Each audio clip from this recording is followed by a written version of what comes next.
137편부터 147편까지 이 말씀을 올해가 다가기 전에 같이 살피려고 합니다. 어제 우리 목장 모임 교재를 주보 안에 내드렸는데 거기 내용이 137편이에요.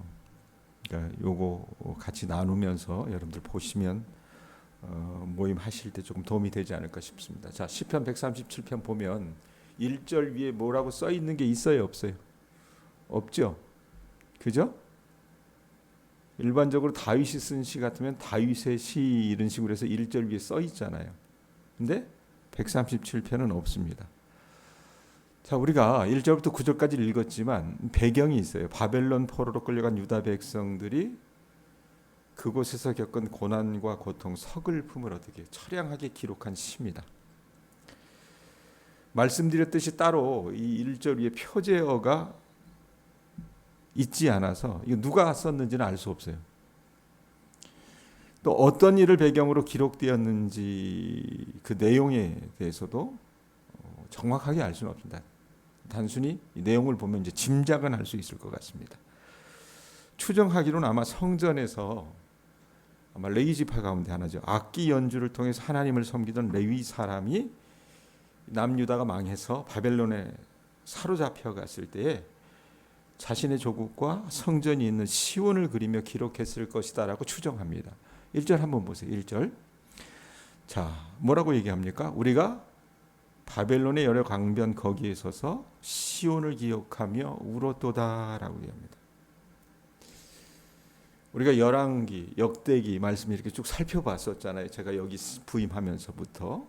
그런데 이 이스라엘이라고 한 나라가 사울 다음에 다윗, 그 다음에 다윗 다음에 솔로몬으로 이어졌던 이 통일 왕국이 나중에 어떻게 됩니까? 솔로몬 사후에 나라가 두 쪽이 나버리죠. 르호보암 때 남북으로 나누는데 이 북쪽에는 북이스라엘이 있고 남쪽에는 남유다로 이렇게 나라가 나눕니다. 그래서 북이스라엘의 왕들을 비롯하여 백성들이 하나님께서 보시기에 악을 행했다 그래요. 악을 행해서 남유다보다 일찍 망합니다.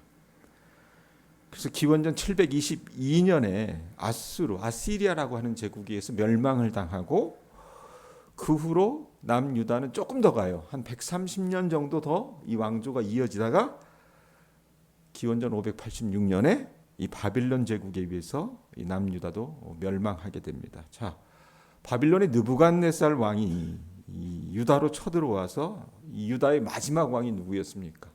시드기야였어요. 농담으로 그런 얘기했죠. 시들시들하다고. 이 시드기야 왕의 두 눈을 뽑습니다. 뽑고 쇠사슬로 묶고 바벨론으로 끌고 갔고 당시 유다의 여러 귀족들을 죽였고 많은 사람들을 포로로 잡아갔다 그 말입니다. 자, 그렇게 잡아갔으면 여러분 성전은 어떻게 됐겠습니까? 초토화된 거예요, 완전히. 그때 함께 끌려간 이 레위 사람이 바벨론의 여러 강변, 유프라테스 강도 있고 티그리스 강도 있고 그발강은 에스겔이 여러분 있었던 곳이었고 을레강이라고 하는 것은 다니엘이 있었던 곳인데 이런 여러 강가에서 자기 고향을 어떻게 해요? 기억하면서 운 거예요. 서글프니까. 유다 백성들이 어느 한 곳에서만 울었던 것이 아니라 바벨론에 있는 강가에서마다 어떻게 강제 노역을 하면서 고향 생각을 하며 울었던 거라고 말입니다. 자, 그런데 1절 뒤에 보세요. 뭐라고 얘기합니까? 시온을 기억하며 울었도다 이 표현이 있잖아요. 이 울다라고 하는 말은 여러분 아주 큰 소리로 대성통곡하는 걸 말해요. 그만큼 남유다 백성들의 죄책감이 깊었다는 얘기입니다. 이 유다 백성들이 시온에 있고 싶은 마음이 간절했어요. 근데 이 사람들이 지금 있는 곳은 어디입니까? 포로된 땅이었어요. 이방 땅 바벨론에 그들이 놓여 있다고 말입니다. 2절 보세요. 2절. 자, 그 중에 버드나무에 우리가 우리의 수금을 걸었나니라고 얘기해요. 자, 유다 백성들은 바벨론의 여러 강변에서 버드나무들을 볼 때마다 고향에서 보던 나무를 떠올렸습니다. 우리도 백권사님 가시네 골 가면 버드나무가 많잖아요. 그죠? 거기 논이 많았기 때문에 쓰지 않는 논에 버드나무가 이 소위 말하면 굉장히 습이 많은데 잘 크잖아요. 여기도 그랬던 것 같아요. 예? 그런데 그 버드나무를 보면서 이 사람들이 어떻게 해요? 자기 고향을 떠올리는 거예요. 그리고 절기를 지킬 때 이 유대인들이 어떻게 했냐면 이 버드나무 가지를 꺾어서 즐거워했던 그때를 그리워했던 거예요. 자, 그런데 그러면 그럴수록 여러분 어떻습니까? 조국을 그리는 마음이 더 사무치는 겁니다. 삼일교 송태근 목사님이라고 아세요? TV에 나오겠죠. 나 그분 잘 알아요. 그분이 미국에서 유학을 할 때 고향에 너무 가고 싶어가지고 캘리포니아, 이 LA 있는 쪽에서 소위 말하면 본인이 교회도 개척하고 유학도 하고 이랬거든요. 그런데 고향이 너무 그리우니까 그 캘리포니아 해변에서 서쪽 끝이 어딥니까?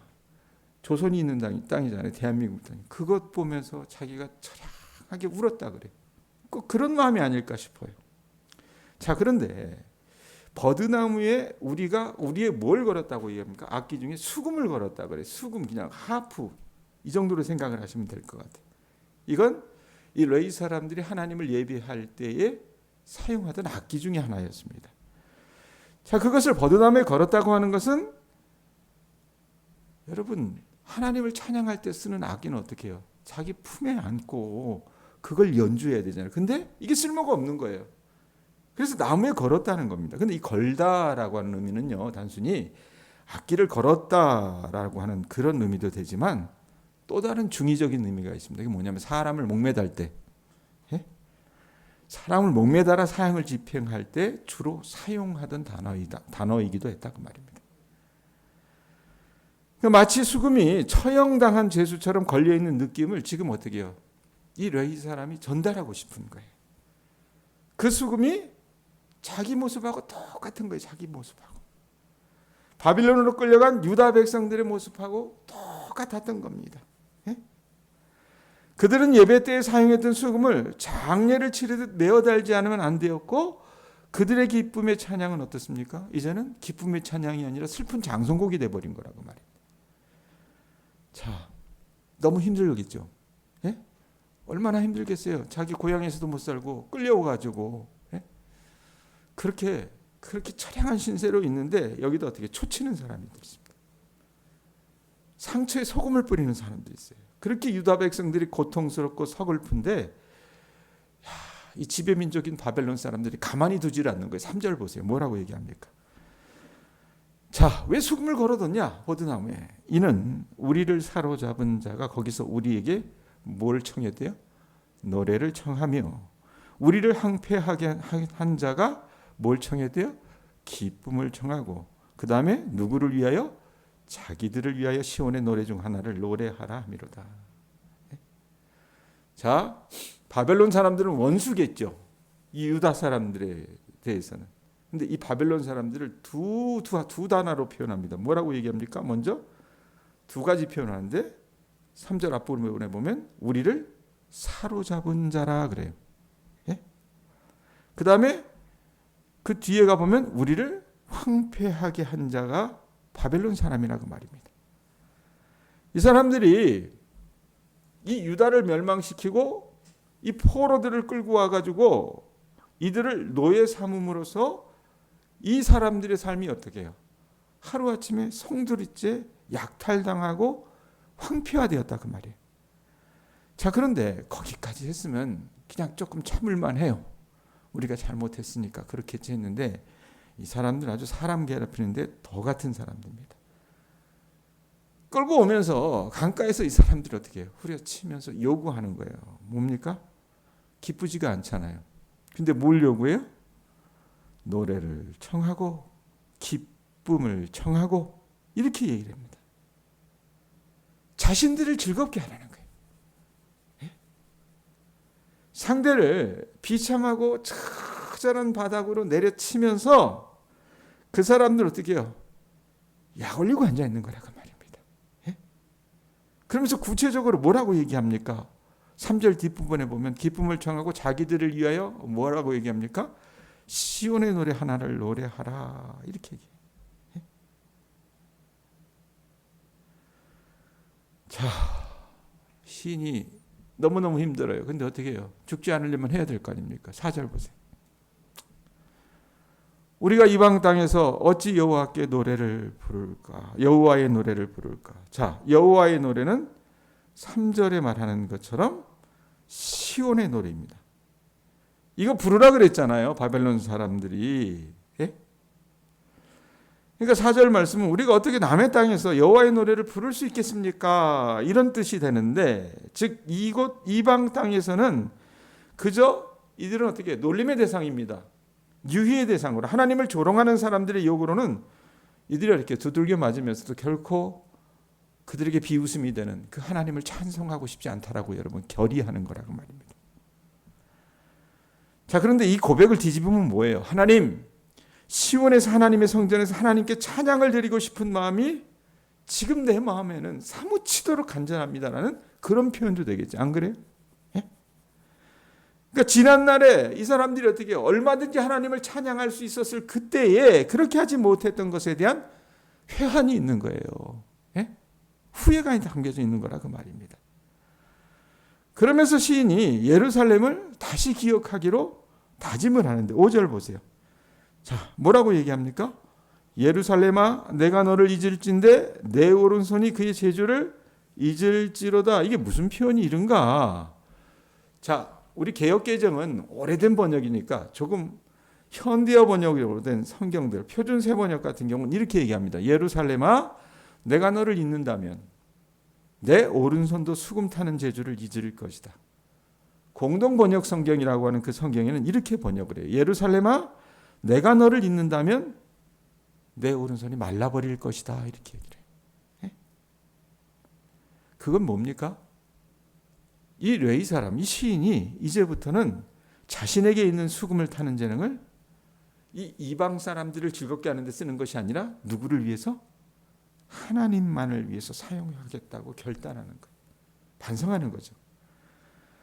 하나님을 향한 충성심이 변하게 된다면 자기 손이 수금을 타는 재능을 잊어버려도 좋고 잊지 않을지라도 손이 말라버려서 탈 수 없게 되어도 좋다라고 그렇게 표현하고 있는 거라고 말입니다. 왜? 과거에 자기 손으로 하나님을 찬양하는 연주를 할 수 있을 때 하지 못했던 것을 어떻게 회개하고 있는 거예요. 예? 자, 그러면서 이 시인이 계속해서 다짐합니다. 6절 보세요. 6절 뭐라고 얘기해요? 내가 예루살렘을 기억하지 아니하거나 내가 가장 즐거워하는 것보다 더 즐거워하지 아니할진대 내 혀가 내 입천장에 붙을지로다. 이 시인이 자신이 예루살렘을 최상의 기쁨으로 여기지 않으면 자기 혀가 입천장에 붙어도 좋겠다라고 고백을 하는 거예요. 자, 여러분 보세요. 이 시인이 처했던 상황은 포로됨과 같은 아주 극단의 상황입니다. 자, 그런데 우리는 이런 극단의 상황은 아니어도 비슷한 고백을 할 때가 있어요, 없어요? 있습니다. 가령 젊을 때 하나님을 만나지 못하고 나이 들어서 비로소 주님을 만나고 신앙생활을 하시게 된 분들의 공통적인 여러분 그 고백이 있어요. 그게 뭡니까? 아이고, 내가 좀 더 일찍 신앙생활을 왜 하지 않았나 모르겠습니다라는 말을 하시는 분들이 있죠. 그때 내 이웃 사람들이 그렇게 간곡하게 권할 때 한 번만 교회에 가보자고 그렇게 말할 때 그럴 때에 내가 신앙생활을 했더라면 이렇게 후회하지 않을 텐데 그런 것과 비슷한 거라고 여러분 보시면 될 것 같다 그 말입니다. 자, 그러면서 여기까지 해서 말씀이 딱 끝내줬으면 좋겠는데 이 시인이 어떻게 해요? 자기들을 몹시도 괴롭히고 조롱했던 망하게 한 이 두 나라를 혼내주시기를 간구합니다. 그리고 예루살렘을 기억해 주시기를 기도하는 것이 7절부터 9절이에요. 자, 먼저 이 남유다가 멸망할 때에 이들을 엄청나게 비웃은 존재가 있었어요. 그게 7절에 나와요. 7절 보세요. 여호와여, 예루살렘이 멸망하던 날을 기억하시고 어느 자손을 치래요? 에돔 자손을 치래요. 에돔 자손을 치소서. 왜? 그들의 말이 유다가 망할 때 어떻게 했어요? 7절 중간에 뭐라고 얘기합니까? 헐어버리라. 그 기초까지 헐어버리라 하였나이다. 예루살렘이 멸망할 때에 에돔이 자행했던 일들을 하나님 기억해 주시고 하나님의 의로우심으로 판단해 주시기를 구하고 있는 거예요. 여러분, 에돔이 뭡니까?